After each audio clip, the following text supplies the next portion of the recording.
In the day's other news, Pfizer agreed to give the U.S. an additional 100 million doses of its COVID-19 vaccine, doubling its current commitment. In return, the U.S. government promised to help the company get better access to manufacturing supplies. Meanwhile, the Centers for Disease Control and Prevention reported that the U.S. has now vaccinated more than 1 million people since it first started 10 days ago. That news came as millions of Americans geared up for holiday travel and celebrations. State officials like New York's Governor Andrew Cuomo advise caution. Celebrate, but just be smart about the way you celebrate, right? Avoid the density, open the windows, take a walk outside. Just be smart about the way you celebrate. Celebrate smart, stop the shutdowns. Meanwhile, the White House coronavirus response coordinator, Dr. Deborah Birx, said she will soon retire. This comes after backlash over her out-of-state travels during the Thanksgiving holiday weekend. But she promised to stay on long enough to help the incoming Biden administration. British cargo and travelers slowly made their way into France today after a 2-day blockade was lifted.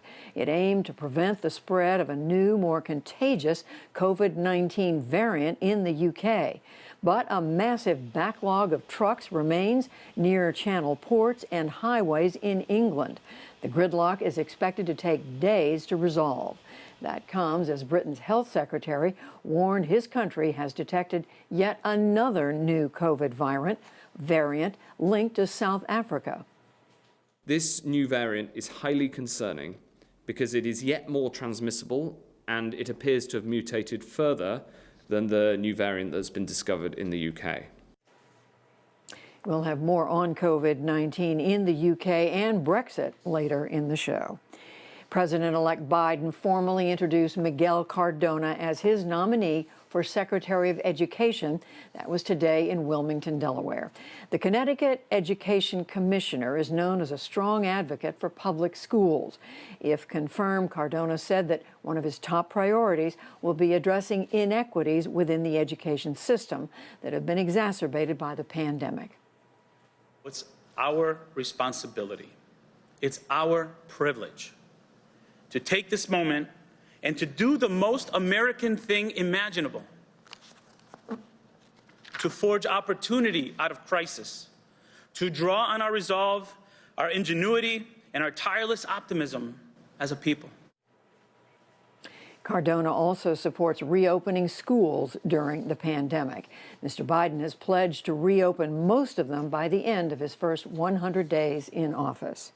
The FBI says that Iran was behind online efforts to incite violence against its director, Christopher Wray, and other top officials earlier this month.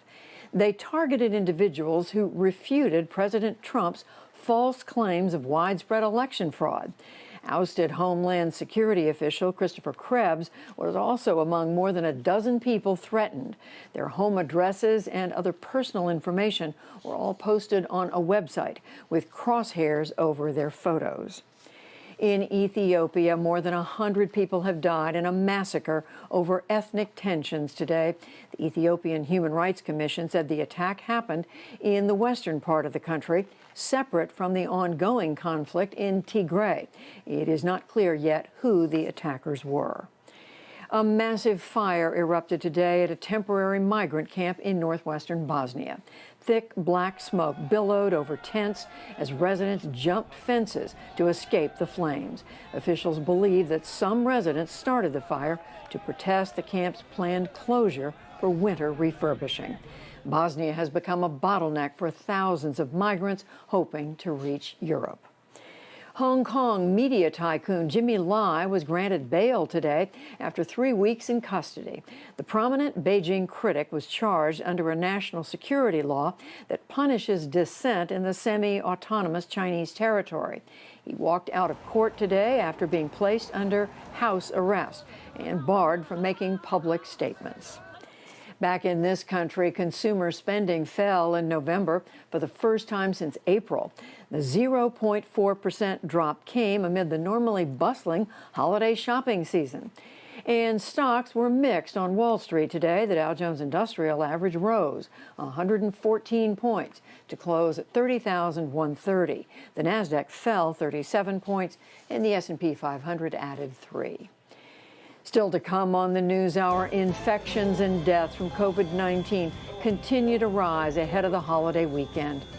The UK faces the dual challenges of a pandemic lockdown and potential no-deal Brexit. We travel to Maine to examine the political divisions that remain in the wake of the election, plus much more.